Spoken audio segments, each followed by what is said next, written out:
ఒక బలవంతంగా ఒకవేళ వాళ్ళు కలిసి ఉండొచ్చేమో కానీ వాళ్ళ మనసులు మాత్రం కలవలేదు.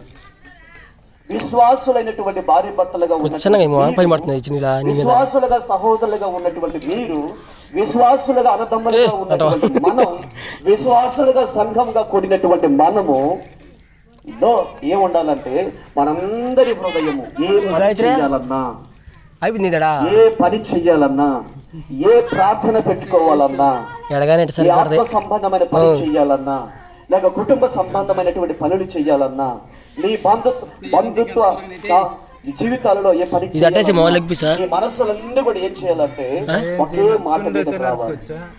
హల్లెలూయా. మన హృదయం కలిసినప్పుడే ఐక్యత స్థిరపడతారు. ఐక్యత కలిగి ఉంటేనే ప్రేమించగలము. ప్రేమించేవాడే ఐక్యతలో నిలుస్తాడు. హల్లెలూయా.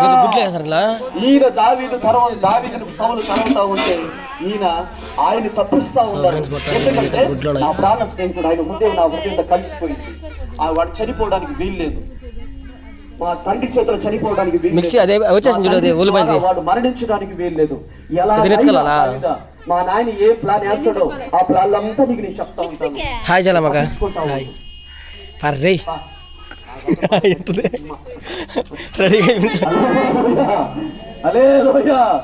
ఐక్యత ఎక్కడ ఉందంటే ప్రేమించే చోట, మనసులు ఏకత్వం, మనసులు కలిసిన చోట, హృదయం కలిసిన చోట ఏముంటది? ఏముంటది చెప్పలు? ఏముంటది? ఐక్యత ఉంటుంది. ఫ్యాషన్ గా చూడా అటుకొస్తా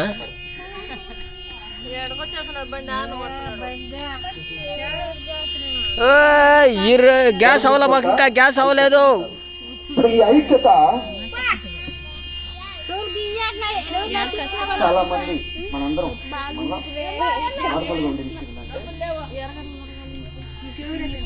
ఒక వయసు చిన్నప్పుడు కలిసి ఉండాలి, కలిసి ఉండే నీట్ కడిగేసి ఇట్లనే అట్టే పెద్ద ముక్కలు వేసాను. మరి ఈ ముగ్గురు ఒక కప్పులో రెండు ముక్కలు సరిపోద్ది. ఎందుకు కలవలేకపోతున్నారు వీళ్ళు? ఇంకా కత్తే మారా ఎత్తుకర కత్తే మారా ఇంట్లో ఆలోచన కలవలేదు. ఎందుకు వాళ్ళ మాటలు కలవలేదు? ఎందుకు వాళ్ళు అన్ని విధాలుగా కలిసి పోవడానికి కారణం ఏంటంటే అట్లా రాయిబిడ్డ కోసండి అబద్ది చదువుదాం. సుజీనా ఇట్రా ఇంటిరా తుండి తెప్పిస్తా.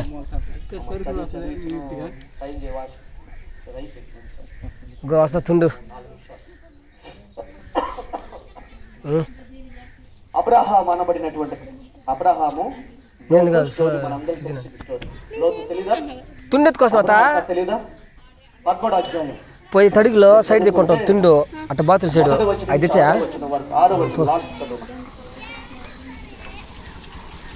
సో మొత్తానికి అయితే అక్క మామ అయితే వచ్చేసాయి ఫ్రెండ్స్. ఇప్పుడైతే మనం వీడియో నుంచి అయితే చేయబోదాం.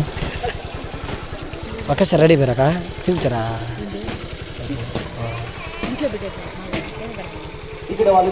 మా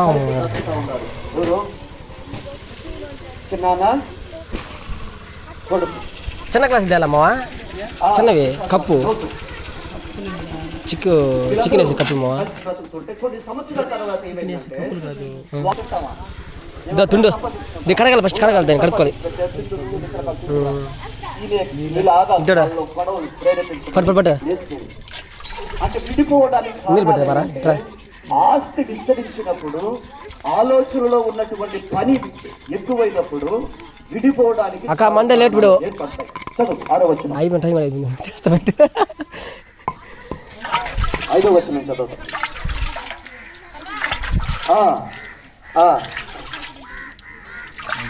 కొత్తది ఏమిది? నిన్న సారం పెట్టుకురా కొంచెం నూరుతానా? కొంచెం నూరుకుంటే బాగుంటుందా? చాలాగా పోయాను.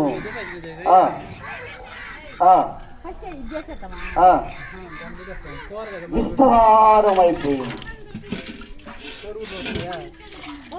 ఒక కై ఉండేటప్పుడేమో కలిసి చేసుకున్నారు పని. ఇప్పుడు ఉడికిపోయలేక అంకెందుక ఉడికిపోయినాయి. ఇప్పుడు అన్ని రెడీగా ఉన్నాయి. బిర్యానీ సంబంధించిన ఎన్ని వస్తువులా అన్ని పెరిగే లోపల ఇప్పుడు వాటి మీద పొయ్యిలాగా కొంచెం పెడితే ఎవరు ఏం చేయాలా? నేను అమ్ముకుంటే మా మామ ఏమని అంటాడేమో, నేను అమ్ముకుంటే మా అక్క ఏమని అంటాడేమో, ఇలాగ వాళ్ళు దీనికి కొంచెం చక్కగా తగిలిస్తే మేము కలిసి ఉండలేమని కొంచెం మడితే కదా. అబ్రహాం ఏం చేస్తున్నారంటే, రే మనం బంధువులము, మన రక్త సంబంధికులు, బిర్యానీ కలర్ పొడి మనం కలిసే ఉండాలి కానీ గొడవలు పెట్టుకోవడం రాష్ట్రం ద్వారా మనకి గొడవలు మిక్సీకి వేసేది బాగా అదేనా. ఉండడం వల్ల గొడవ ప్రదేశం ఉంది, ఎల్లు దూరంగా పో, నీకెంత దూరం కావాలో ఎల్లు, ఆడపోయి నివసించు అని లోతుని తనకు సంబంధించినటువంటి గొర్రెలను ఆస్తినంతటిని ఆయన వెళ్ళడానికి అవకాశం ఇచ్చినారు. హల్లెలూయా, హల్లెలూయా. ఇందులో నీకేం కనపడుతుందంటే, ఒకవేళ నీ అన్నదమ్ముడు ఎక్కువ కోరుకోవాలనుకున్నా, ఒకవేళ ఎక్కువ కోరుకున్న నీ అన్నదమ్ముడు ఒకవేళ నేను ఫోర్స్ చేస్తూ ఉన్నా, మనము దేవుని సన్నిధిలో ఉన్నప్పుడు నీవు తగ్గించుకొని బ్రతకడానికి మనం నేర్చుకున్నప్పుడు, మనం వాళ్ళకి చెప్పినప్పుడు, ఇప్పుడే ఫ్రెండ్స్ మా అక్క ఇప్పుడే హాజరైంది పనిలోకి వచ్చి, తిరుపతి నుంచి అయితే వచ్చారు. చెప్పండి ఆమేన్. హల్లెలూయా, హల్లెలూయా. వాళ్ళ ఆస్తి విస్తరించడం వల్ల ఏమైపోయిందంటే విడిపోవడానికి కారణాలు ఏర్పడ్డాయి. ఇదే విషయంలో యాకోబు, ఏశావు అనబడినటువంటి అన్నదమ్ముల విషయంలో కూడా ఇదే పరిస్థితి. కాబట్టి వాళ్ళు కూడా ఇంకోటి నాకు ఎక్కువ పిల్లలు అయిపోయినారు, నా ఆస్తులు ఎక్కువ అయిపోయింది, యాకోబుతో కలిసి ఉండలేను, నేను వెళ్ళాలని వెళ్ళిపోయినాడు, తనీకి వెళ్ళిపోయినాడు. మీరు దాని కారణం ఆదికాండం 36వ అధ్యాయంలో 6-7 వచనాలు మీరు చదువుకుంటే ఆడుంటుంది. కాబట్టి అన్ని పెద్ద ప్లేట్లు చివరిగా మీరు కలిసి ఉండాలనుకుంటే, మీకు మేలు జరగాలనుకుంటే, గాయత్రి వచ్చేసింది ఫ్రెండ్స్ బాగా అన్ని తినేట్టుగా ఉంది, ఎత్తుకుంటా కానీ బాధపడదు.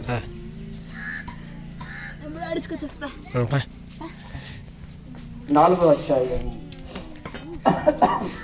సరే మీరు రెడీగా ఉన్నాడే, ఇలా మేము పోయేసి ఆడుచుకొని వస్తాము.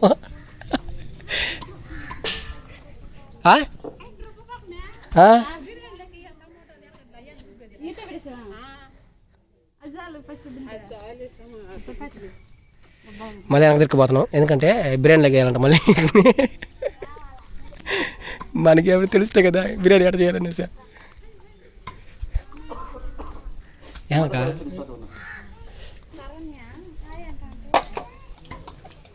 ఈ మళ్ళీ వచ్చేయండి.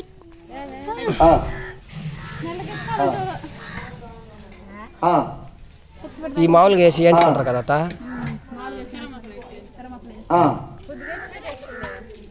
శ్రద్ధ కలిగి వారై ప్రేమతో ఒకరినొకరు సహించుతూ గాయత్రి ట్రైమే తగినట్లు దీర్ఘశాంతముతో కూడిన వినయముతోను సాత్వికముతోను నడుచుకొనవలెనని ప్రభువును బట్టి ఖైదీనైన నేను మిమ్మల్ని బతిమాలుకొనుచూ ఉన్నాను. చెప్పండి. చికెన్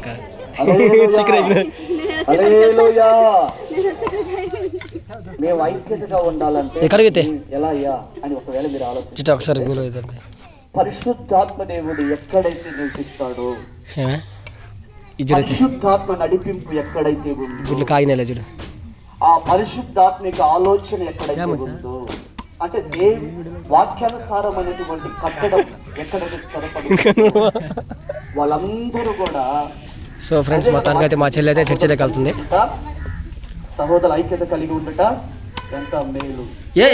కలిసి ఉంటే అనేటప్పుడు సంఘం కలిసి ప్రార్థించక పేతురు అనబడే. సో ఫ్రెండ్స్ మొత్తానికి అది మా చెల్లి ఫస్ట్ టైం మా ఊరు చర్చికి అయితే వెళ్తుంది. వెళ్ళిందా? సంఘం కలిసి ప్రార్థన చేసింది. ప్రార్థన చేసినప్పుడు దేవుడు తన దూతలను పంపించి ఆ కరిగినటువంటి ఆ సమస్య అయిపోద్ది లేక ఉడితే చాలు దించవచ్చు. మంచి మార్గాన్ని దేవుడు కలిగేసినాడు. కారణం ఏంటంటే సంఘము కలిసి ఐక్యతగా ప్రార్థన చేస్తుంది. హల్లెలూయా, హల్లెలూయా. ఇప్పుడు నేను పనిగా ఉంటాను, అనుకునేవాడు వేరే గోడేవాడు మనకు విరోధి. నేను తనీగా ఉంటాను, ఇంక వేరే సంఘానికి వెళ్తాను, వేరే భాషల కాడికి వెళ్తాను. నువ్వు ఎక్కడగా పోయినా మా మన సంఘం తడగబోతారు. అటు కరెంట్ పెండింగ్ ఆయన కాదు వేరే మంది మీ పాత్రలా పోయి చూస్తే కదా కత్తి బాగుందా తమిళ పక్క చెప్తారు పోయి పోతా కళ్యాణం ఎక్కడ జరిగేది. మనలాగా ఇంటింటికి పోయి తిన్నామన్నా కొంచెం సింపుల్గా ఉంటుంది.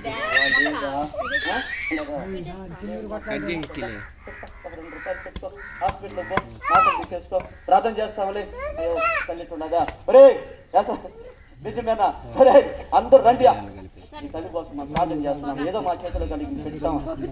నేను వస్తాను ప్రార్థనకి. పొగ ఆర్పుడా కోసం ప్రార్థన చేస్తే గాయత్రి హల్లెలూయా.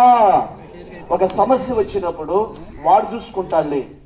ఒక సమస్య ఏర్పడినప్పుడు ఆవు చూసుకుంటా. ఇంత కాదు, ఇది సంఘం కాదు, ఇది సహోదరులు కాదు. సహోదరులు అనబడినప్పుడు కష్టములో, నష్టములో, బాధలో, ఇరుకులో, ఇబ్బందులో క్రీస్తు ప్రేమ చేత ప్రేరేపించబడి నా సహోదరుడు బాధపడుతున్నాడు, నా సహోదరి బాధపడుతూ ఉంది, వాళ్ళ ఇంట్లో కష్టాలు ఉన్నాయి, వాళ్ళ ఇంట్లో వాళ్ళ మధ్యలో భయంకరమైన గొడవలు సంబంధించిన మాట్లాడుకున్నా కూడా సరే మాట్లాడుకొని కట్టుకోవాలి. హల్లెలూయా. ఇలా కట్టలేకపోతే వేరు బంధం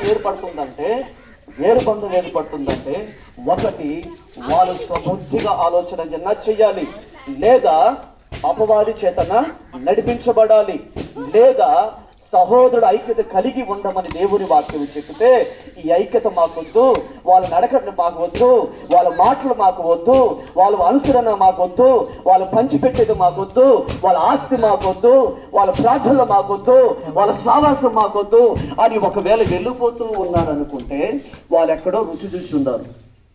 ఏడో రుచి చేసినాడు. ఎన్నిసార్లు పెడతాం? మీ బిర్యానీ ఎప్పుడు పెడతామా? అంతే కదా. మేము కూడా ఒకేసారి పెడతాం బిర్యానీ. వారం బిర్యానీ పెట్టాలి, నా వల్ల అయితే కదా. అర్థమైందా? పోయినారు ఇప్పుడు అన్నా రాదా ఫాస్ట్ కూడా చేయారు వాళ్ళని. ఫాస్ట్ కూడా చేసి ఒక సంఘం కూడా వదిలేరు వాడికి. సహోదరులతో ఐక్యత కలిగి జీవించాలి. అదే ఏం తింటాడా? కాబట్టి నా ప్రేమ దయచేసి చెప్తున్నా, దేవుని ఆత్మ చేత నువ్వు నడిపించబడాలి. హల్లెలూయా, హల్లెలూయా. దేవుని పరిశుద్ధాత్మ చేత నువ్వు నడిపించబడాలి. అదే నీకు ఐక్యత. కాబట్టి వాసన మీరందరూ కూడా దయచేసి నేర్చుకోండి. సహోదరులు గాయత్రి హైలైటెడ్ పొయ్యిలో కట్టెలు పెట్టండి గాయత్రి ముందు.